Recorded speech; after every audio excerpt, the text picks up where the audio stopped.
Here's one of the strangest findings in all of psychology. The same fact, the fact that you're going to die someday, has been shown to make people more judgmental, more tribal, and more defensive. And that exact same fact has also been shown to make people more generous, more purposeful, and more connected to the people they love. That's the same fact, but opposite outcomes. So which one do you get? How do you react? Because it turns out you have more to say in that than you might think. And that's what we're going to be talking about today. Hey, everybody. I'm Rob Volpe, the empathy activist, and welcome back to Reading Between the Lines. So my friend Maria Ross and I just released episode 2 of the podcast series, What Does It Mean to Be Human? And this episode was all about death, our mortality, and the fact that as far as we know, we're the only species that walks around with the conscious knowledge that our time on this earth is finite. Now, the conversation was personal as well as looking at research that was out there. We talked about my grandmother's passing. We talked about Maria's own brush with death. We talked about our pets and bucket lists. And I'm going to link to this episode below. I really do encourage you to listen in because it was fascinating. And here's the thing. There's a lot of research about how death awareness drives human behavior. And what's buried within that is one distinction. There's actually one small reframe that can determine whether the awareness of death makes your world smaller or if it helps you make your world deeper. So let's go ahead and start with the dark side, shall we? Back in the 70s, there was a cultural anthropologist by the name of Ernest Becker, and he wrote a book called The Denial of Death. And he argued that the terror of our own mortality was quietly driving huge amounts of human behavior. And later, 3 researchers, Jeff Greenberg, Sheldon Solomon, and Tom Paszynski, took that idea into the lab, and it became what's known as terror management theory. And they actually have another book called The Worm at the Core that talks about the research that they've done and the findings around terror management theory. And so across hundreds of studies, one major body of research kept finding this similar pattern. When people are reminded of their mortality, even subtly, they tend to cling harder to their worldview. They'll chase self-esteem and material goods, and they get more suspicious of people that aren't like them. Now, some of these findings, they've had challenges replicating them in recent years, but the pattern that it describes, you've probably felt it, and it's this flinch to the idea that you're going to die. And if you've been following this newsletter and my work on empathy, some of this is going to sound familiar because this is similar to that threat detection, that ancient wiring in our brains that I've talked about as it relates to that first step of dismantling our judgment. You know, this is where our brains, and way back, was scanning the rustling grass for predators or sorting the world into us and them, and where are the threats coming from. And that threat detection reminds us that we could die and we will die someday. And that doesn't necessarily make us wiser. It just puts us on the defensive. And as a result, when we're on the defensive, our world gets smaller. So that's the flinch. The other one is what you might call the Scrooge effect, where death can actually make us bigger. And this is where it gets weird because a different line of research found the opposite situation. Back in 2002, researchers ran a study that I love because it was so simple. They interviewed people about charities, how favorably they felt toward causes that they cared about. And some people were interviewed a few blocks away from a funeral home. Others were interviewed directly in front of a funeral home. And the people that were standing in front of the funeral home with mortality just over their shoulder, kind of in view, they rated charities more favorably. And what the researchers concluded, they call it the Scrooge effect. And so just like Ebenezer Scrooge, who spent one night confronting his own death, and wakes up transformed, reminders of mortality can make us more giving, not less. Now, the researchers are still working out exactly when this shows up, but they are finding that it happens. That death can make us bigger as well. And so that leaves us with a genuine paradox. We've got the same fact, we are going to die, but there's 2 completely different humans. And so what decides which one you become? And so there's some work that Adam Grant, the well-known organizational psychologist, and Kimberly Wade Benzani put out in 2009 that drew a line that can help us make sense of all of this. They distinguished between two different ways of encountering your mortality. The first one is death anxiety, that instinctive reaction, and it's abstract and it's panicking. Oh my God, everyone dies. I'm going to die. And it's felt as a threat. Death anxiety produces fear, dread, and self-protection. And that's the version that's making us smaller, more defensive, more tribal. The second one is death reflection. That's deliberate. So it's very specific. It's forward-looking. It's contemplating your mortality on purpose. And it's oriented toward a question: given that my time is finite, what and who actually matters? Death reflection prompts people to contemplate meaning and purpose. And ultimately, that turns people toward others, toward helping, toward connection. So here's the thing I want you to understand. The difference isn't the fact of death, because it's going to happen to all of us, but it's about how you hold it. Don't try to just not think about it. The research on suppression is really clear. Pushed down death thoughts do not disappear. They get contained, they leak out sideways as defensive-ness. So avoidance isn't going to protect you from death anxiety. It just actually guarantees it.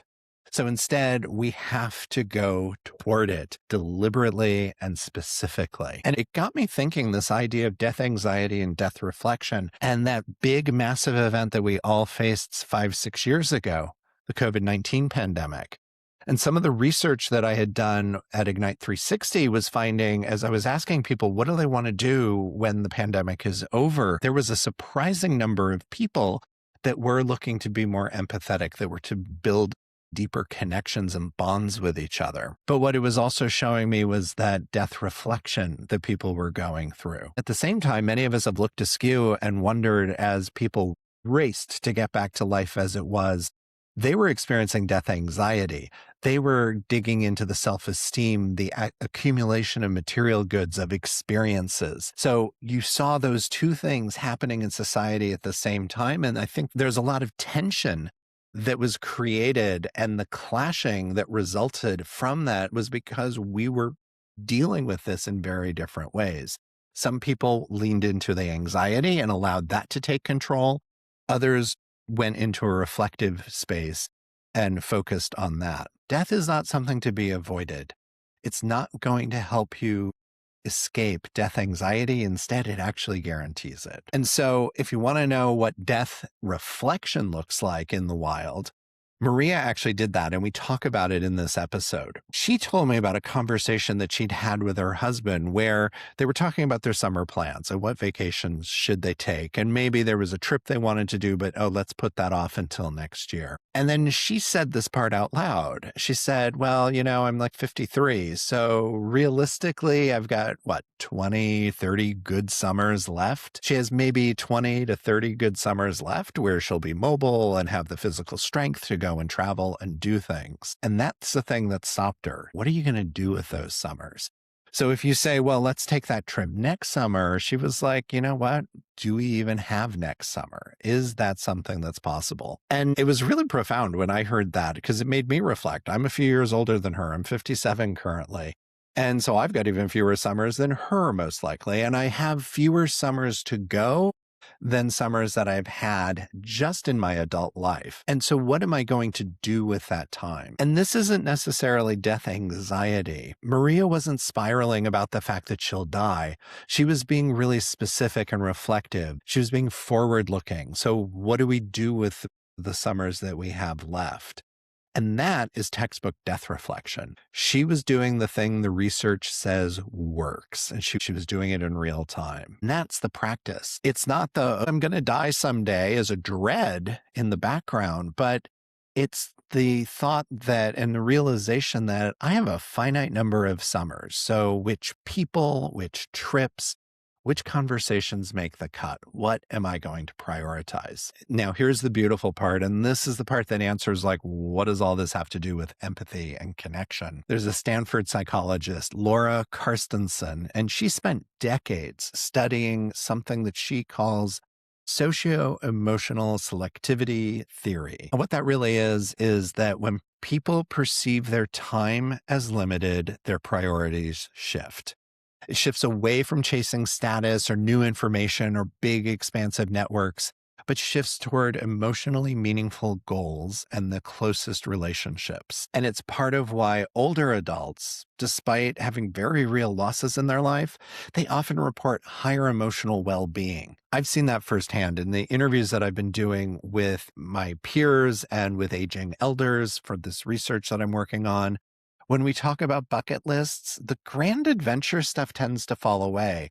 And what keeps coming up is that it's about the people, the time with the loved ones who really know you. So you might think, well, that's just what getting old does to you. But Carstensen actually ran an experiment that proves that it isn't. Her researchers asked older adults to imagine a medical breakthrough that would add 20 years to their lives. And what happened when they got into that headspace, their preferences snapped back towards those of young people, back toward novelty and expansion and accumulating things. And then when younger adults were asked to imagine that their time was running out, they flipped the other way, prioritizing the familiar people that they love. So what this shows is it's not really the age, it's the horizon that you have. So the awareness of death, when held the right way, doesn't haunt your life. It actually edits it. It's the force that'll strip away the trivial and points you at what and who actually matters. Death is like the editor that gives the time its meaning.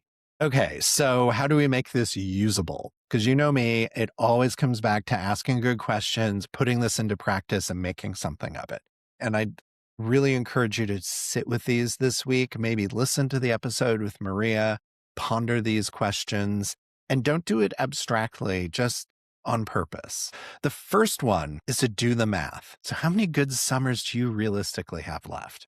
And write that number down. And I know it could be really uncomfortable or scary because you may find it's in the single digits, but do it anyway. I would say for myself, as I said, I'm 57. Let's call it 25, maybe 30. Somewhere in my 80s is probably when mobility and independence will start to slip away. Second one is to think about who's in the circle. Who are the handful of people that you would choose to spend those summers with? And have you told them? And what is it that you'd want to do?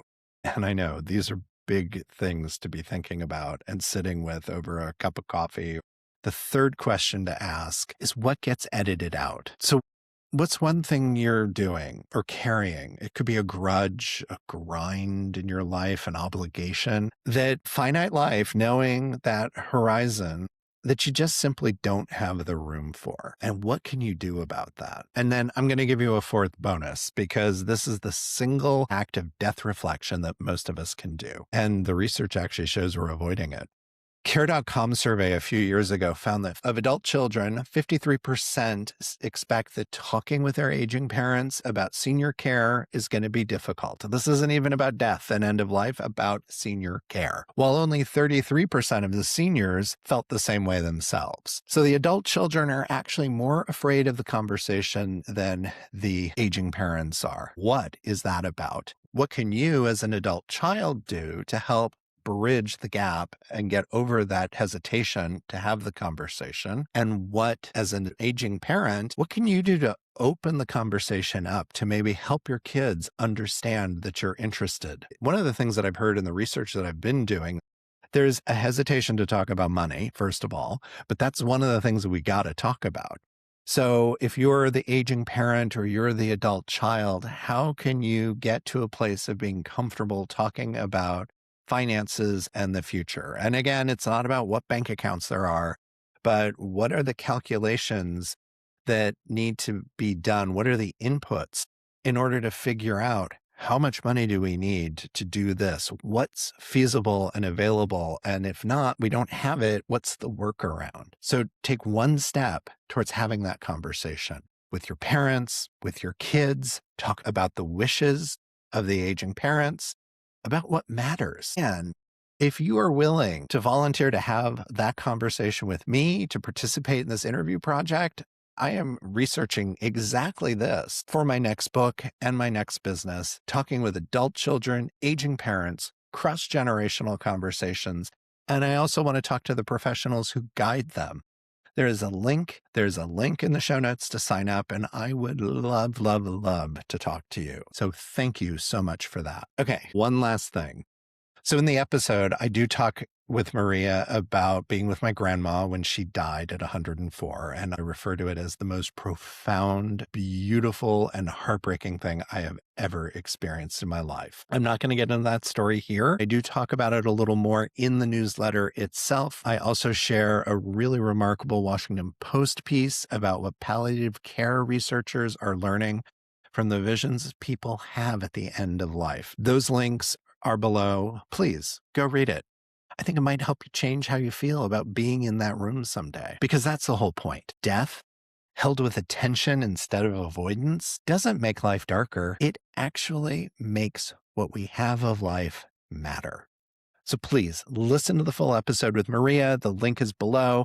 Also, share this video, like, subscribe if this kind of thing feeds you. Until next time, I'm Rob Volpe. This is Reading Between the Lines. Stay curious, ask good questions, and let empathy follow. Take care.